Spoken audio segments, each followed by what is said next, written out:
First video में हमने आपको बताया था क्रिस्टल और अक्रिस्टल के बारे में। तो ये वीडियो पार्ट 2 है। इसमें हम जानेंगे क्रिस्टलीय ठोसों का वर्गीकरण। तो आइए देखते हैं। क्रिस्टलीय ठोस मुख्यतः निम्नलिखित 4 प्रकार के होते हैं। क्रिस्टलीय ठोस मुख्य रूप से 4 प्रकार के होते हैं। इसमें जो पहला है आणविक ठोस, इंग्लिश में मॉलिक्यूलर सॉलिड कहेंगे। और दूसरा हमारा है आयनिक ठोस, इसको कहेंगे आयनिक सॉलिड। तीसरा हमारा धात्विक ठोस है, इसको मेटालिक सॉलिड कहेंगे। चौथा जो हमारा है सहसंयोजक या नेटवर्क ठोस क्रिस्टल, इसको इंग्लिश में कोवैलेंट सॉलिड कहते हैं। तो अब हम इन चारों को एक एक करके अच्छे से डिस्कशन करेंगे। तो आइए पहले देखते हैं आणविक ठोस।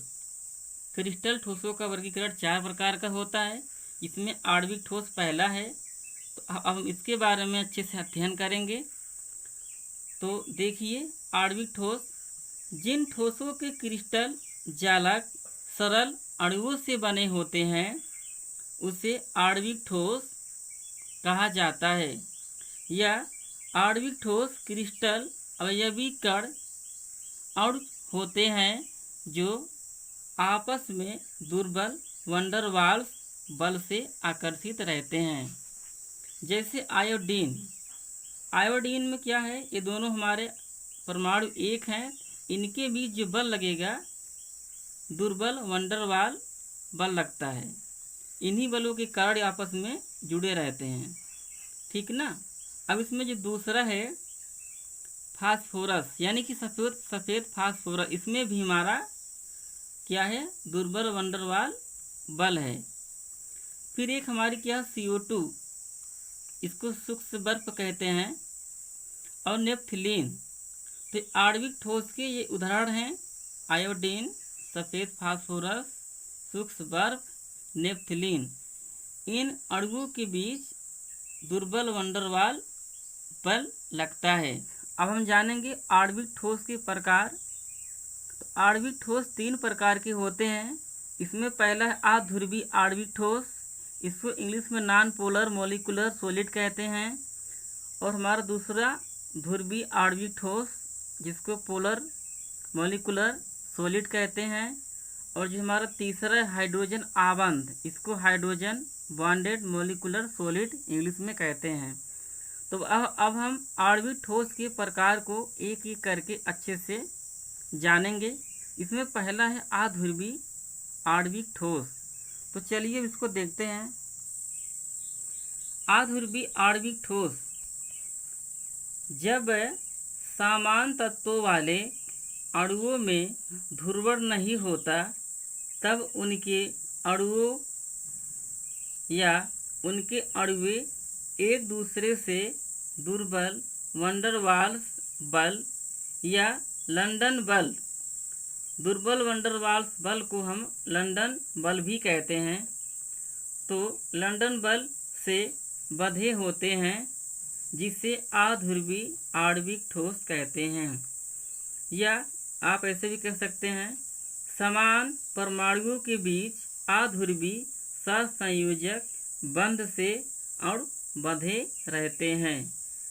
इनके अणुओं के बीच वंडर वाल्स बल, यानी कि वंडर वाल्स बल जो होता है बहुत कमज़ोर, यानी कि वीक बॉन्ड होता है, बहुत कमज़ोर बंध होता है।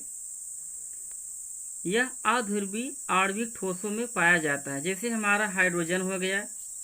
अब यहाँ देखिए हाइड्रोजन के बीच में क्या है, ये जो हमारा बीच का जो बंध है ये हमारा क्या है, ये डॉट डॉट करके ये हमारा वंडर वाल्स बंध है, यानी कि एक प्रकार का बिग बॉन्ड है। और इनके बीच देखिए अध्रुवीय सहसंयोजक बंध, यानी कि इसमें क्या है, कोवैलेंट बॉन्डेड है। तो इस प्रकार हम कहेंगे इसको अध्रुवीय आणविक ठोस। जैसे हमारा हो गया H2I2Cl2।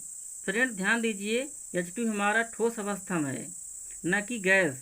I2 हमारा ठोस में है और क्लोरीन हमारी ठोस में है।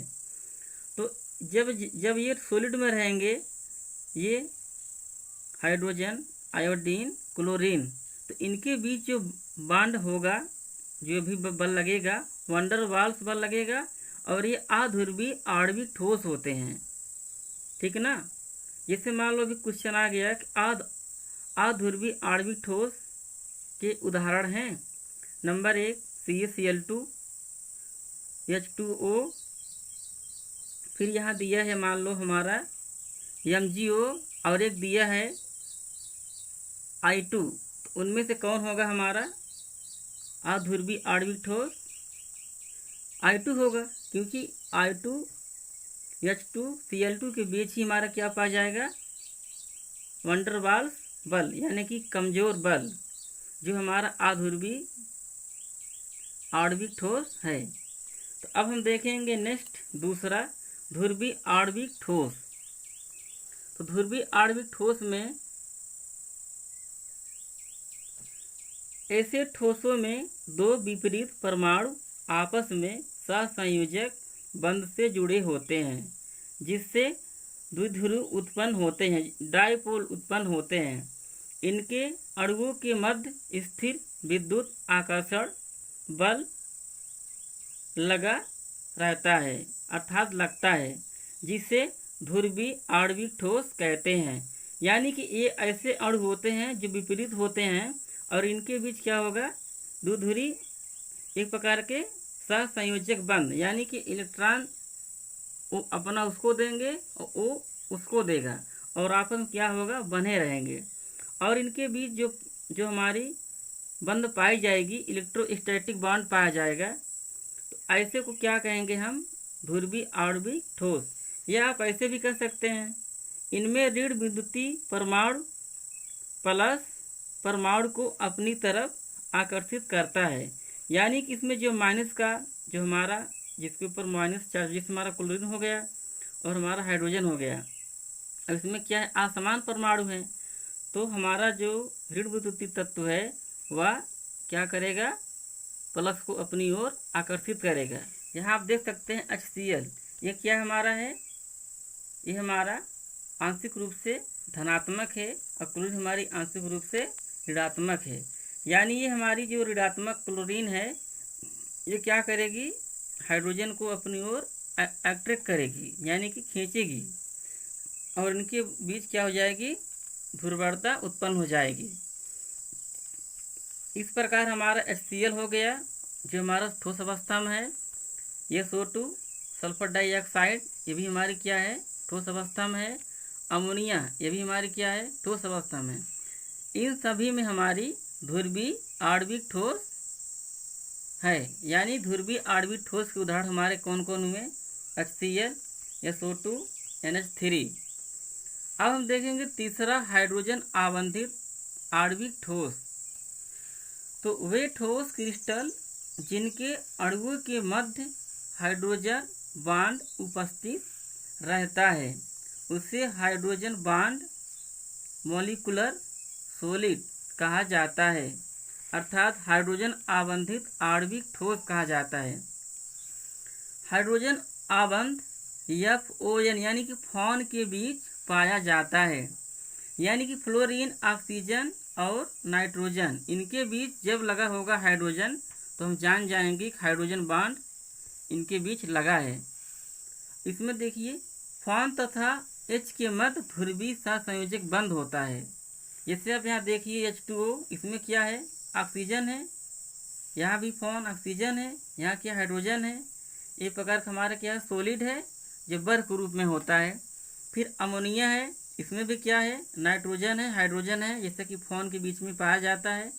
यहाँ भी क्या है? हमारा HF है, यहाँ भी क्या है? हमारा देखो H है और हमारा H है, इनके बीच क्या पाया गया? हाइड्रोजन बॉन्डिंग पाई गई। तो ऐसे उदाहरण हमारे क्या होंगे? हाइड्रोजन आबंधित आणविक ठोस।